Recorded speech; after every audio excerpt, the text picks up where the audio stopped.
तो नमस्कार सभी को, आप सभी के साथ एक बार फिर जुड़ने का मौका मिला है, जिस पे अभी हम लोग कर रहे थे क्लास 9th में टिश्यू चैप्टर, जो कि उत्तक हिंदी में कहते हैं, उसी की सीरीज़ है ये। अभी तक जो लास्ट लेक्चर में मैंने आपको बताया है, उम्मीद करता हूँ वहाँ तक आप लोग समझ पाए होंगे। तो अभी तक हमने टिश्यू को 2 तरीक़ों से बांट के देखा था। एक हमने देखा था प्लांट टिश्यू, दूसरा देखा था हमने एनिमल टिश्यू। ठीक है, तो हमने ये भी समझा था कि टिश्यू का क्या फंक्शन है, मतलब टिश्यू आखिर उत्तक जो है क्या कार्य करते हैं। खास तौर से हमने प्लांट टिश्यू के बारे में देखा था, उसके फंक्शंस हमने देखे थे। दूसरा जो है हमने ये देखा था कि प्लांट टिश्यू कितने टाइप के हैं। तो टाइप में अगर हमने देखा था 2 टाइप से। सबसे पहला था आपका जिसमें हमने मेरिस्टेमेटिक टिश्यू देखा था, और दूसरे टाइप में मैंने आपको बताया था कि परमानेंट। तो आज जो है हम पहला टाइप पढ़ेंगे प्लांट टिश्यू का, जो है मेरिस्टेमेटिक टिश्यू। उसके क्या फंक्शन है, उसके क्या कैरेक्टरिस्टिक्स है, आज हम सभी इसको देखेंगे। ठीक है, तो शुरू करते हैं, आइए। तो सबसे पहले है मेरिस्टेमेटिक टिश्यू में अगर देखा जाए तो ये क्या काम करता है, क्यों पढ़ना जरूरी है इसको। देखिए, प्लांट टिश्यू में अगर देखा जाए तो प्लांट एक ऑर्गेनिज्म है। ऑर्गेनिज्म का एक कैरेक्टरिस्टिक्स होता है, वो क्या है, एक ग्रो करना।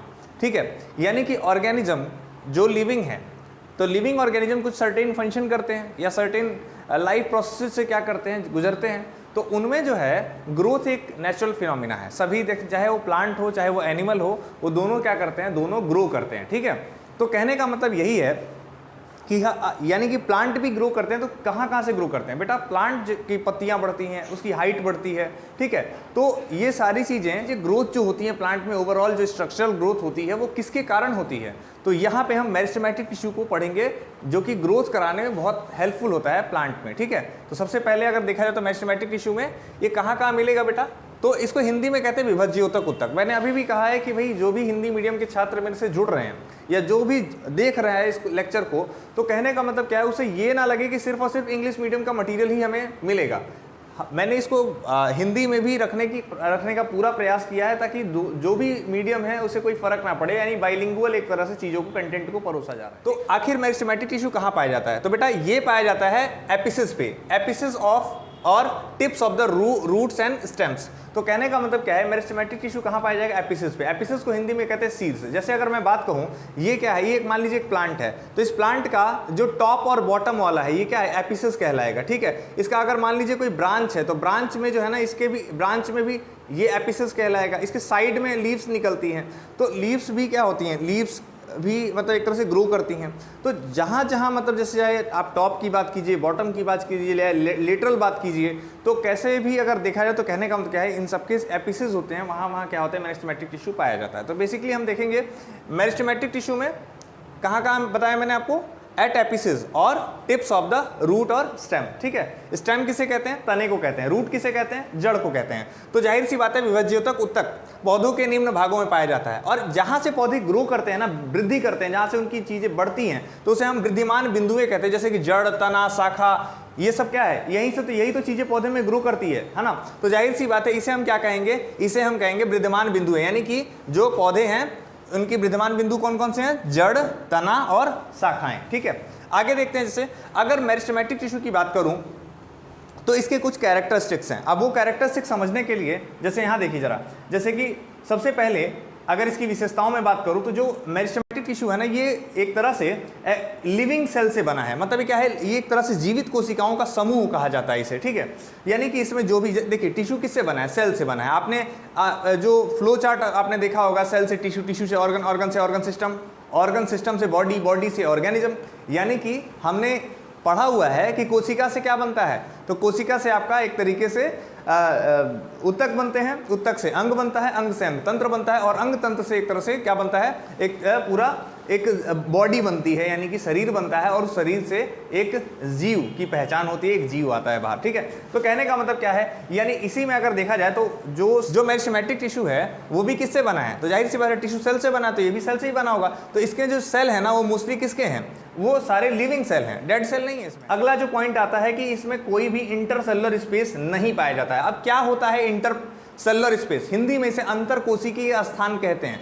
बेटा अंतर कोशिकीय स्थान को यूं समझ सकते हैं आप कि मान लीजिए ये दो सेल है, इन दो सेल के बीच में जो दूरी दिख रही है ना, इसी को हम क्या कहेंगे आप कि ये कितने दूरी पे हैं, तो इसी को आप कह सकते हैं कि इंटरसेलुलर स्पेस है। मतलब क्या है, दो कोशिकाओं के बीच की जो दूरी होती है उसी को हम क्या कहते हैं, इंटरसेलुलर स्पेस कहते हैं। ठीक है, तो कहने का मतलब क्या है, यहाँ पे जो इंटरसेलुलर स्पेस होता है वो मेरिस्टेमेटिक टिश्यू में बिल्कुल नहीं होता है, यानी कि इसके जो सेल्स होते हैं वो डेंसली पैक्ड होते हैं, मतलब काफी सघन होते हैं एक दूसरे के साथ, तो काफी घने होते हैं, घने रूप में मतलब वो व्यवस्थित होते हैं। ठीक है, तो इसीलिए इनके बीच में कोई भी मेरिस्टेमेटिक टिश्यू के सेल्स जो होते हैं उसके बीच में कोई भी मतलब आपको इंटरसेलुलर स्पेस देखने को नहीं मिलेगा। अच्छा ठीक है, कोशिका भित्ति जो है प्लांट सेल का एक कैरेक्टरिस्टिक्स है। मतलब क्या है, आपको पता होगा कि प्लांट सेल में एक एक्स्ट्रा लेयर पाई जाती है जो प्रोटेक्टिव फंक्शन होता है, जिसका जो सेलुलोज की बनी होती है। तो एक तरह से कहने का मतलब क्या है, इसे हम सेल वॉल कहते हैं।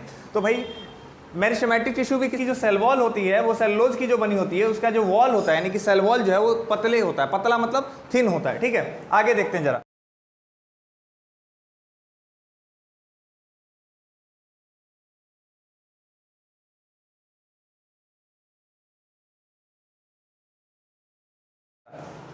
शेप की बात करें तो भाई मेरिस्टेमेटिक टिश्यू के जो सेल होते हैं ना, उसके शेप जो है ना वो पॉलीगनल शेप के, मतलब इसके कई आकार के मतलब जो है सेल होते हैं।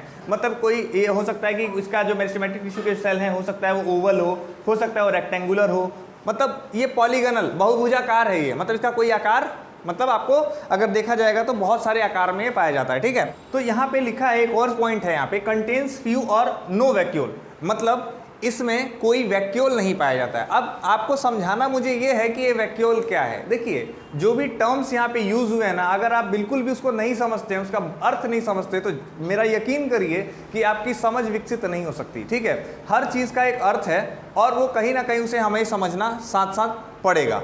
तो यहाँ पे वैक्यूल का मतलब क्या है वो बताता हूँ। इसको हिंदी में रसधानी कहते हैं। ठीक है, खास तौर से उन बच्चों को दिक्कत आती है जो हिंदी मीडियम से हैं। अब वैक्यूल, रसधानी, ये क्या है, ये कुछ अलग सा ही लग रहा है, अजीब सा वर्ड लग रहा है। तो जाहिर सी बात है इसको समझाने का प्रयास भी नहीं किया जाता। इवन जो स्कूल लेवल पे भी जो है ना बड़ी दिक्कत आती है, बच्चों को ना प्रयास ही नहीं करते कि इसको इससे रूबरू कराया जाए कि ये शब्द क्या है। ठीक है, ठीक है, तो राजधानी क्या होता है उसको हम देख लेते हैं। देखिए बेटा, जैसे आपका हमारे घरों में जिस प्रकार से सामान को रखने के लिए जैसे एक डिब्बों की जरूरत पड़ती है ना, यानी कि कुछ संग्रहण करने का काम जो होता है वो किस में करते हैं, बर्तन में, कंटेनर्स में करते हैं। तो जाहिर सी बात है कि ऐसे ही सेल में भी कुछ मटेरियल्स होता है, जैसे कुछ हार्मफुल होता है, जैसे कि वेस्ट सब्सटेंस हो गया, या कुछ होता है जो कि मतलब जो है यूजफुल सब्सटेंस होता है। तो इनका स्टोरेज करने के लिए सेल के पास एक समझिए कि ऐसा ही कुछ कंटेनर है, बर्तन है, जिसमें सेल क्या करता है, अपना जो है सारा जो भी मटीरियल होता है जो उसको मतलब बाद में कंज्यूम करना हो तो उसको तब तक के लिए क्या करता है, स्टोर करेगा। तो स्टोर करेगा तो किस में करेगा स्टोर, तो स्टोर करने के लिए उसके पास क्या होता है, वैक्यूल होता है। तो वैक्यूल एक तरह से क्या है, एक तरह से वो मतलब कंटेनर है, कंटेनर की तरह काम कर रहा है जो चीज़ों को स्टोर करने में सहायता करता है। तो राजधानी भी आप समझ गए होंगे, राजधानी क्या करता है, एक संग्रहिका है, मतलब ये पात्र है जिसमें क्या करता है, जो कोशिका होती है अपनी जो भी यूजफुल यानी कि जो काम की चीज़ें, लाभदायक चीज़ें हैं और जो अपशिष्ट पदार्थ है उनका कुछ देर के लिए क्या करता है, एक तरह से उनका संग्रहण करता है। ठीक है, अगली चीज देखते हैं जरा। They are small size cells, they are small size cells and have large nucleus.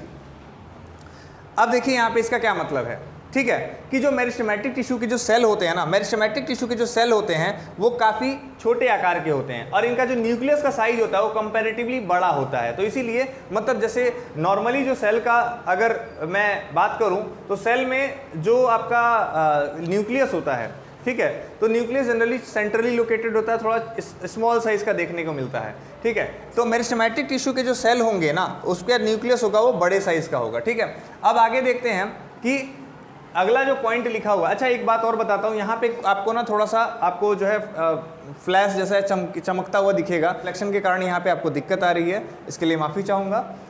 चलिए, आपको जो भी अगर कोई दिक्कत है तो मैं इसको आपको पढ़ के सुनाया तो वहाँ से आप देख सकते हैं। ठीक है, चलिए आइए। जो मेरिस्टेमेटिक टिश्यू है उसके बारे में मैंने क्या बताया था आपको कि ये जो सेल हैं ये एक तरीके से क्या करते हैं, ग्रोथ करवाते हैं, ग्रोथ को कॉज करते हैं। तो इसीलिए अगर ग्रोथ को कॉज करते हैं तो जाहिर सी बात है ग्रोथ होता कैसे है। मान लीजिए एक सेल से दूसरा सेल, दूसरे से तीसरा सेल, ये कैसे बनता है। तो इसको बनाने के लिए जाहिर सी बात है आपने सेल वाले चैप्टर में आपने पढ़ा होगा सेल डिवीजन के बारे में, जिसमें आपने मियोसिस और माइटोसिस जैसी चीज़ों को पढ़ा होगा। ठीक है, जिसमें हमने कोशिका विभाजन के बारे में जाना था। ठीक है, आइए देखते हैं। तो भाई जो मेरिस्टेमेटिक टिश्यू है ना, ये अनंत बहुत अनिश्चित समय तक क्या कर सकता है, आराम से मतलब डिवीजन कर सकता है। इसके पास बहुत लाजवाब डिवीजन की कैपेबिलिटी होती है। ठीक है, तो चलिए, हाँ, तो अब जो अगला जो पॉइंट आता है वो क्या है, यानी कि जो मेरिस्टेमेटिक टिश्यू के लिए है, these cells are capable of dividing indefinitely and add new cells to the plant which help in increasing height and girth of the plant। जैसे कि शुरू में ही मैंने बताया था कि जो मेरिस्टेमेटिक टिश्यू है, इसका मेन फंक्शन है ग्रोथ करवाना। ठीक है, तो ये ग्रोथ को कॉज करता है। तो जाहिर सी बात है ग्रोथ होती कैसे है, यानी कि नंबर ऑफ सेल्स बढ़ेंगे तभी तो ग्रोथ होगा। जैसे कि आप पहले जब आप अपने आप को याद करें या किसी ह्यूमन बींग या किसी ऑर्गेनिज्म, लिविंग ऑर्गेनिज्म की बात करें, तो जैसे मान लीजिए जैसे आप ही छोटे थे, तो छोटे तो आपकी हाइट इतनी सी थी, लेकिन अब आप बड़े हो गए हैं तो आपकी हाइट के साथ साथ आपके ऑर्गन भी डेवलप हुए कि नहीं है। आपके हाथ अब जो है, पहले हाथ छोटे थे, अब आपके हाथ जो है कानून की तरह लंबे हो गए हैं। तो जाहिर सी बात है ये प्लांट में भी तो होता है। तो इस तरह से अगर देखा जाए कि जो भी मतलब मेरिस्टेमेटिक टिश्यू है, इसमें ना लाजवाब एक डिवीजन की कैपेबिलिटी पाई जाती है। सेल डिवीजन इसमें बहुत खूब होता है। तो यानी कि जब सेल डिवाइड करते हैं ना, तो प्लांट में यानी मेरिस्टेमेटिक टिश्यू के सेल डिवाइड करेंगे तो प्लांट की हाइट बढ़ेगी, हाइट मतलब टॉलनेस बढ़ेगी, और उसकी गिर्थ बढ़ेगी। गिर्थ का मतलब होता है जो घेरा होता है, तो ठीक है, तो यानी कि उसकी मोटाई बढ़ेगी। तो इस तरह से आपका जो है मेरिस्टेमेटिक टिश्यू जो है, इसके कैरेक्टरिस्टिक्स आपने देखे। ठीक है, अब इसमें अगर मैं बात करूं तो आपने विभज्योतक उत्तक की विशेषताएं हिंदी में मैंने लिखा हुआ है। भाई जीवित कोशिकाओं का समूह होता है, कोशिकाओं के बीच अंतर कोशिकीय स्थान नहीं पाया जाता। अंतर कोशिकीय स्थान यहाँ पे मैंने डायग्राम की तरफ बताया भी है। कोशिका भित्ति पतली होती है, मैंने ये भी बताया आपको। रसधानी नहीं पाई जाती है। ठीक है, बहुभुजाकार होता है, बहुत सारे शेप में पाया जाता है। ठीक है, इसकी कोशिकाएं अनिश्चित विभाजन में समर्थ होती हैं, अर्थात नए कोशिकाओं को जोड़कर पौधों की लंबाई तथा मोटाई बढ़ाने में सहायता करती है। अभी मैंने बताया इसको। ठीक है, अब इसके प्रकार, मेरिस्टेमेटिक टिश्यू के टाइप, 3 टाइप हैं इसके सर। पहला है एपिकल, दूसरा है लेटरल, तीसरा है इंटरकैलरी। अगर मैं बात करता हूं एपिकल मेरिस्टेम की, तो ये कहां पे पाया जाता है सर? ये एपिसेस ऑफ लीव्स, यानी कि पत्तियों के शीर्ष पे पाया जाता है। ये जड़ों का जो एपेक्स होता है, शीर्ष होता है, उसके ऊपर पाया जाता है। एट शूट एपेक्स, और एक तरह से शूट के यानी कि टॉप वाले पोर्शन पे, उसके भी एपेक्स पे, शीर्ष पे पाया जाता है। फंक्शन क्या है सर इसका?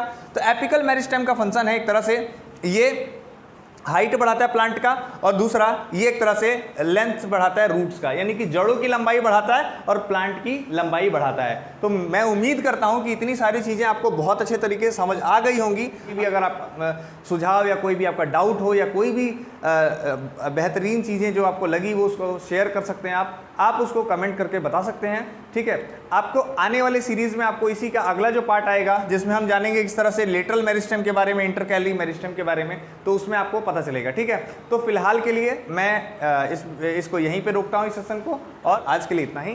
तब तक के लिए धन्यवाद।